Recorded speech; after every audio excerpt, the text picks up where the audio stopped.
I finally figured out who's buying all the houses. As we know, inventories are at the lowest level they have ever been for homes for sale. We literally have 25% of the homes we had for sale just 2 years ago today. And I figured it out. Institutions are buying up all these properties. And I'm talking about real estate investor institutions. I'm not talking about your dad's friend next door who buys single family homes, maybe one a year.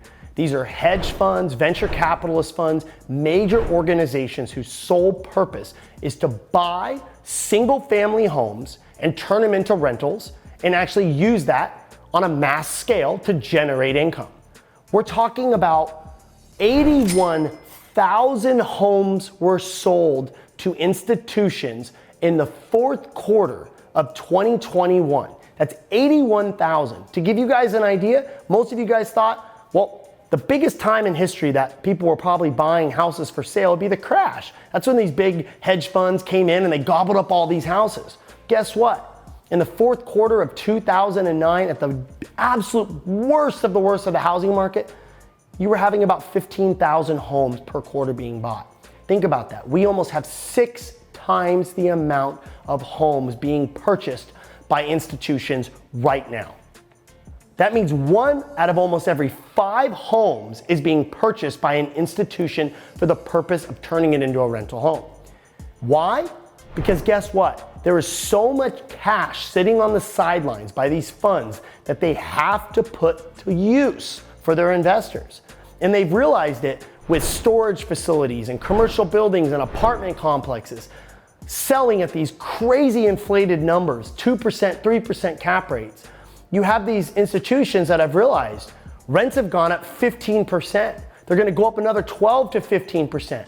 Rents in Austin alone are up 30% in a year. Phoenix, 25% in a year. So these investor institutions are coming in and gobbling up houses for sale. And guess what? They're not buying them to live in them. They're buying them to turn it into a rental home.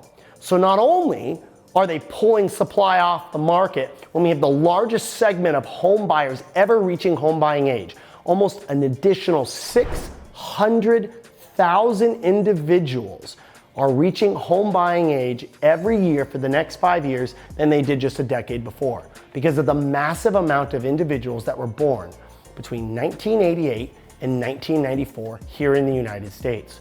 So why we have investors gobbling up these homes to turn them into renters, we have more first-time home buyers or people reaching that age to buy their first home than we've ever had in United States history, why we've had a significant decrease in the amount of home construction, not only just being restricted because of the pandemic, but on top of that, we had a very, very minimal amount of homes being built after the crash because we had an oversupply.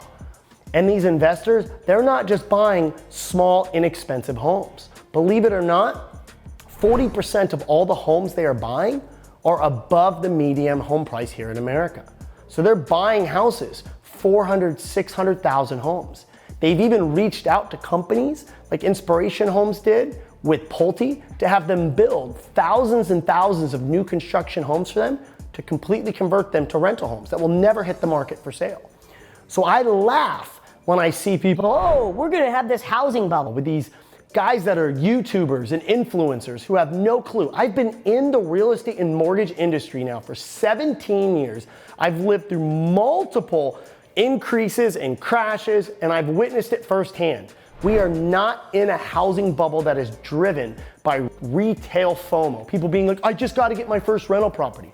No, we have a significant decrease in supply, an increase in population, and we have so much capital on the sidelines that needs to go ahead and earn just 4, 5, 6%, and they know that rents are going to continue to rise, so they can buy these properties, turn them into a rental home, to make great cash flow, get the massive write-offs that they'll get with depreciation, and have a portfolio of thousands and thousands of homes across the United States that are gonna deliver them excellent cash flow. So when you're thinking to yourself that, oh, these guys just gotta skip buying home, my neighbor just gotta decide they're just gonna stay put because rates are going up. You have to understand that 1 out of every 5 houses in the United States right now are being bought by hedge funds and venture capitalist funds and companies whose sole purpose is to buy rental properties. So don't believe all the doom and gloom in the news that we're just gonna have this massive housing crash. And you're gonna wanna watch a video I'm gonna be dropping next week about the 4 reasons how a housing crash actually occurs. And if you guys wanna know what markets these investors are buying the most homes in, I want you to tag a friend below and I'll DM you the list of exactly the top 5 cities that these institutions are currently purchasing homes.